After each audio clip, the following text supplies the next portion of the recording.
Igbo ndị ọma eji eje mba Igbo nwe m ekene m unu eji m n'aka na gị na ezinụlọ gị unu nọsị mma ọ ka bụkwa nwa unu nwaanyị Ngozi Mmadụ onye akụkọ ifo gị na Igbo Amaka TV Igbo niile asị nke ahịa na ụbọchị na-anaghị nwe na Igbo ka ọ maala gị mma mana abịa n'ahịa izu tata bụ nkwọ taa ụzụkọ ngụsị izu bụsị ezumike anyị ji wepụta mgbede ọma oge akụkọ ifo bụ akụkọ a naanị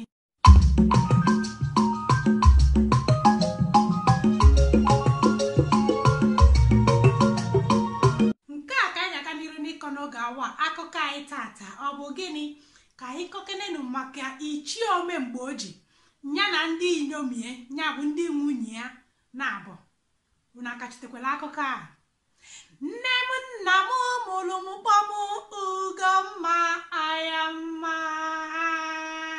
ichete gị ya ma nwunye nna m kpọrọ m Kazi Akpatala n'ịkpa Ayamma mmakwadụ na-etufu ego ọbụla ka anyị gaa n'iru n'ime akụkọ anyị nke tata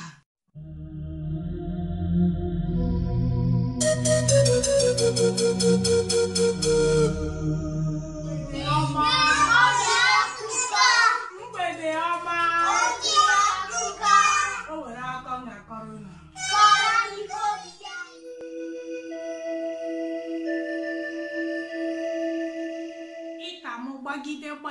gbagide wee gbakwasị otu ichie a na-akpọ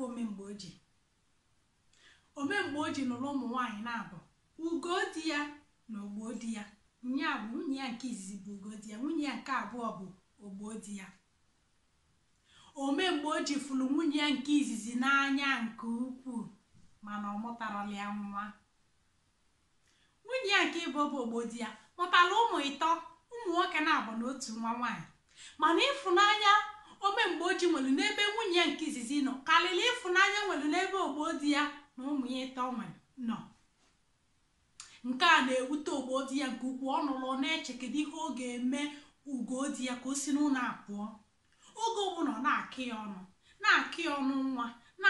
ọnụ nwa o lụrụ otu ụbọchị o wee zu Ugodi ya n'ọma ahịa o wee nọ ebe a wee kọbịa ebe mmadụ niile nọ alịlị wee ju Ugodi ya obi o wee were ọsọ wee gbaba n'ọhịa ebe a ka ọ nọ wee bebe akwa ụwa ya bebebebebebebebe o wee si mba na nke a kalịa na oge egbu onwe ya ebe ọ nọzi na-achọgharị ihe ọ ga-eji wee gbuo onwe ya ka otu agadi nwaanyị pụtara wee were ọkazi wee nye ya wee si ya ọ na-alụọ na ya were ọkazi a ka o sie nri agadi nwaanyị a gwara ya na ọ ga-amụta nwa mana otu ife ka ọ na-agaghị eme ọ gwara ya na nya nwakwa na anwa na sie nwekwele ka esi wee kpọọ nwa a nwee ịkpa kwunu m ife bụ ịkpa bụ ọhịa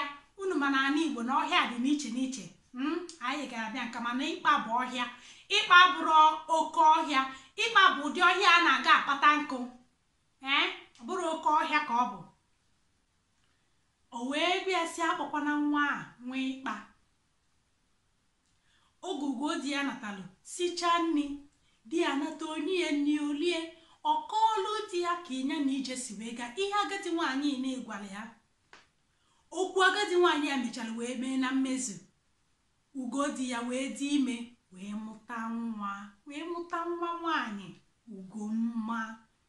Ugomma bụ nwata malụ mma na-ese okwu mma juru ya arụ ọ bụrụkwa sọsọ na Ugomma malụ mma Ugomma na-erube isi Ugomma nwere nsọpụrụ obodo niile fụrụ ya n'anya ụmalụ mma eji ama atụ nke a na-ewutezikwa Ogbodi ya ka ọ fụgbuo ya o wee chọba ụzọ ọ ga-esi wee gbuo Ugomma o jelube dibịa mana dibịa egbu nhuli Ugomma dibịa gwara ya na ọnyanwa ga-eji aka ya wee gbuo Ugomma na ya jee ka o jeje chọpụta otu Ugomma si wee bịa ụwa na ọ bụrụ na ọ chọpụta ya n'otu a ka ọ ga-esi wee gbu nwa Ugomma o wee sị na ọ ma na o nwere ihe dị ebe Ugomma anụ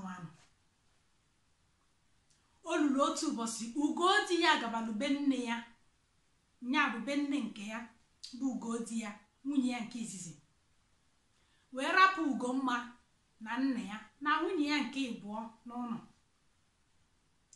Oge Ugodi ya pụrụ, unume ihe Ogbodi ya mere, o wee baa gaa ahịa wee zụọ anụ na azụ, zụọ ihe niile okpoloko nke ọbụla, wee sie elu di ya ezigbo nri, sie nri ụdị nri ọ na-esiberele kemgbe ọ nụrụ ya, wee buru ya nri o wee lie. Oge o lisilie, ọ tụkwasịrị ya mmanya n'elu ya. Omemgbe o ji ṅụcha mmanya, Ogbodi ya kpọrọ ya ha na-kpuo, ọlịlarị ya aka na-arụ. Unu chetara akụkọ Samson na Delilah lịlarị ya aka na-arụ, merie ya mma, wee sị ya na ya gwagotite ya maka Ugomma. Omemgbe o ji tọgharị n'ọnụ, chee na nya na mmadụ na-ekwu, wee kọọrọ ya ka Ugomma si wee bịa ụwa, na asịsị ya kpọkwana Ugomma nwee ịkpa.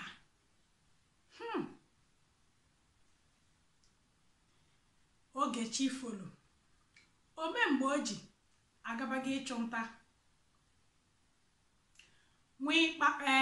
Ugomma nọlụ na-aza ihe, na-ekwu Ogbodi ya ka ọ pụtara fụ Ugomma ebe ọ na-aza ihe. O wee negide, wee kpọọ ya ọkazi akpatalụ n'ịkpa. Nwịkpa ọkazi akpatalụ n'ịkpa. Oge ọ kpọrọ ya, Ugomma tụrapụ azịza o ji na-aza ihe, wee chee iru wee pụba. Oge ọ na-apụ, o were egwu ọ na-agụ, ihe unu ga na-ekwelu m bụ ayamma ayamma. Nne m nna m mụrụ m kpọọ m Ugomma ayamma, ma nwunye nna m kpọrọ m Kazi akpatalụ n'ịkpa ayamma. Akpata m n'ịkpa ayamma, alaje m n'ịkpa ayamma. Akpataghị m n'ịkpa ayamma, alaje m n'ịkpa ayamma. Nne m nna m mụrụ m gụọ m Ugomma ayamma, ma nwunye nna m kpọrọ m Kazi akpatalụ n'ịkpa ayamma. Akpata m n'ịkpa ayamma, alaje m n'ịkpa ayamma. Akpataghị m n'ịkpa ayamma, alaje m n'ịkpa ayamma. Egwu a ka ọ gụgidelu gologologologolo wee banye n'ime ọhịa ịkpa anụ. Ogbodi ya na-ese ya n'azụ ka ọ mara ife ga-emenụ. Oge Ugomma balụ n'ime ọhịa gụlụ egwu a wee banye n'ime ọhịa ịkpa anụ, o wee ghọọ ọkazi. Unu ihe Ogbodi ya mere? Ogbodi ya ga-aga akala ọkazi weli ya nata wee sie ofe iji fụ na Ugomma nwụrụ pii. Oge nne Ugomma natala bụ Ugodi ya, ọfụrụ Ugomma, o chelu ma ọ bụ ya na di ya so wee jee nta. Mana oge di ya omemgbe o ji natala nta, ọ bụ na ọ bụrụ ya na Ugomma so, wee chọba Ugomma. Obodo niile nwere onye si na ọfụrụ Ugomma, ha wee jebe ịgba afa. Oge a ka afa gwalụ fife melona na nwunye di ya kpọrọ ya Nwịkpa. Oge a ka omemgbe o ji wee cheta ihe nya na Ugodi ya mere n'abalị, ka o si wee kọọlụ Ugodi ya ka o si wee kọọlụ Ogbodi ya ka Ugomma si wee bịa ụwa. Nke a wutere ya nke ukwuu, wee sị mba na ọ ga-achụ na Ogbodi ya. Mana oge ọ natara, ihe ọ fụziri bụ ozu Ogbodi ya na ụmụ ya atọ. Ọ bụrụ na ha eligo ọkazinu, Ugomma ghọrọ wee nwụọ. Ọkwụwa bụ ihe onye metalụ obulu. O wee bụrụ otu a ka omemgbe o ji si wee gbara aka nwa. Ifochakpi wọ Igbo bụ sọ mma. Ebe a ka akụkọ nke taa ga-abịa n'isi njedebe. Eji m n'aka na o nwee ihe mụtara. Anya ukwu, ekwolo, anya ụfụ adịrọ mma. Ngwakwanụ ka anyị malife unu mụtara na the comment section. Ọ ya adịkwa n'izu ọzọ oge anyị je wetara unu mgbede ọma, oge akụkọ Igbo nwe m ka emesịa. Igba maka, Igba toka.